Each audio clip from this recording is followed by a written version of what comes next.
रात्रि का अंधकार, घना जंगल और राजा विक्रम का साहस। रात्रि का समय था। जंगल भयावह अंधकार में डूबा हुआ था। हवा के झोंके पेड़ों को झकझोर रहे थे। उल्लू की आवाज और जंगली जानवरों की गुर्राहट वातावरण को और भयानक बना रही थी। लेकिन इन सबसे बेखौफ एक बलशाली और सुंदर राजा विक्रम अपनी मजबूत कदकाठी के साथ चमकते कवच में आगे बढ़ रहा था। उनके चौड़े कंधे पर बेताल टंगा हुआ था, जो बार बार हंस रहा था, कभी गंभीर हो जाता और फिर कुटिलता से मुस्कुराने लगता। राजा विक्रम ने अपनी तलवार कमर से बांध रखी थी और उनके सधे हुए मजबूत हाथों में बेताल बंधा हुआ था। जैसे ही राजा आगे बढ़े, बेताल ने उनकी मांसल भुजाओं को देखा और व्यंग्य भरी मुस्कान के साथ कहा, राजन, तुम्हारी ताकत तो अद्भुत है, लेकिन क्या तुम्हारी बुद्धि भी ऐसी ही तेज है?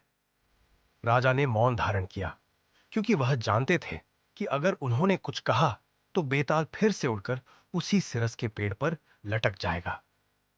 बेताल ने अपनी तीखी हंसी के साथ कहा, अच्छा, अगर तुम चुप ही रहोगे तो रास्ता बड़ा नीरस होगा।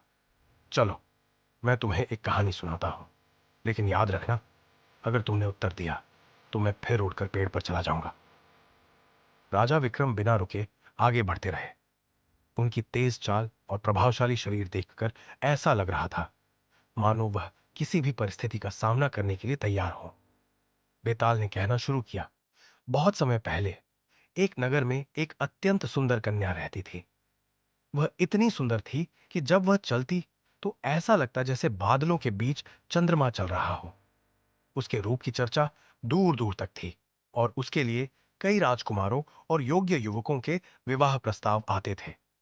लेकिन उसका पिता एक विद्वान ब्राह्मण था, जो चाहता था कि उसकी बेटी का विवाह किसी ऐसे पुरुष से हो जो न केवल सुंदर हो, बल्कि बुद्धिमान और बलशाली भी हो। 3 योग्य वर्ष समय बीतता गया और एक दिन 3 ब्राह्मण युवक उसके विवाह के लिए आगे आए। वे सभी अत्यंत योग्य थे। एक पहला ब्राह्मण, वह महान ज्योतिषी था। उसे ग्रह नक्षत्रों की चाल का संपूर्ण ज्ञान था। वह बता सकता था कि भविष्य में क्या होने वाला है। तो दूसरा ब्राह्मण, वह तंत्र मंत्र में सिद्धहस्त था। वह मरे हुए व्यक्ति को भी जीवित कर सकता था। थ्री तीसरा ब्राह्मण, वह महान योद्धा था। तलवार, धनुष और अन्य अस्त्र शस्त्रों में उसकी निपुणता अतुलनीय थी। इन तीनों ने कन्या का हाथ मांगा, लेकिन उसका पिता किसी एक को चुनने में असमर्थ था। इसलिए उसने कन्या से कहा कि वह खुद निर्णय करे। भाग्य का क्रूर खेल। कुछ समय बाद एक दिन वह सुंदर कन्या अपने पिता के साथ यात्रा पर निकली। वे एक जंगल से गुजर रहे थे कि अचानक वहां कुछ भयानक डाकुओं ने उन पर आक्रमण कर दिया। उन्होंने उस कन्या को पकड़ लिया और अपने साथ ले गए। उसके पिता बहुत दुखी हुआ और नगर लौट आया। जब यह खबर उन तीनों ब्राह्मणों को मिली तो वे तुरंत कन्या को बचाने के लिए निकल पड़े। पहले ब्राह्मण ने अपनी ज्योतिष विद्या से यह पता लगा लिया कि कन्या किस दिशा में गई है और वह किस स्थान पर बंदी बनाई गई है। दूसरे ब्राह्मण ने अपने तंत्र मंत्र से एक उड़ने वाला यंत्र बनाया, जिससे वे तुरंत उस स्थान पर पहुंच गए। तीसरे ब्राह्मण ने अपनी तलवार उठाई और वीरता के साथ डाकुओं से लड़कर उन्हें पराजित कर दिया। इस प्रकार तीनों ने मिलकर उस कन्या को बचा लिया और उसे वापस ले आए। लेकिन अब एक और समस्या खड़ी हो गई।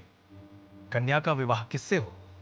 बेताल का प्रश्न इतना कहकर बेताल रुक गया और राजा विक्रम की ओर देखकर बोला, राजन, बताओ कि उन तीनों में से कन्या का विवाह किससे होना चाहिए। यदि तुम जानते हुए भी उत्तर नहीं दोगे तो तुम्हारा सिर फट जाएगा। राजा विक्रम कुछ क्षणों तक विचार करते रहे। फिर उन्होंने गंभीर स्वर में उत्तर दिया, तीसरा ब्राह्मण ही कन्या के योग्य वर है, क्योंकि पहले ब्राह्मण ने केवल बताया कि वह कहां है और दूसरे ने बस यात्रा को आसान बनाया, लेकिन तीसरे ब्राह्मण ने अपनी वीरता से उसे बचाया, अतः वही उसका पति बनने के योग्य है। जैसे ही राजा ने उत्तर दिया, बेताल जोर से हंसा और कहा, राजन, तुमने उत्तर दे दिया। अब मैं फिर उड़कर अपने स्थान पर चला जाऊंगा। यह कहकर बेताल हवा में उड़ा और पुनः उसी सिरस के पेड़ पर जाकर लटक गया। राजा विक्रम ने अपनी मांसल भुजाओं को फैलाया, अपनी तलवार को कमर में ठीक किया और बिना थके फिर से उसी पेड़ की ओर बढ़ चले। बेताल को पकड़ने के लिए। अगली कहानी के लिए तैयार रहो। क्या राजा विक्रम अगली बार बेताल को अपने कंधे पर लेकर बिना बोले रह पाएंगे? कौन सी नई पहेली बेताल उनके सामने रखेगा? जारी रहेगा। कहानी पसंद आई तो लाइक कीजिए, सब्सक्राइब कीजिए। आगे की कहानी के लिए प्लीज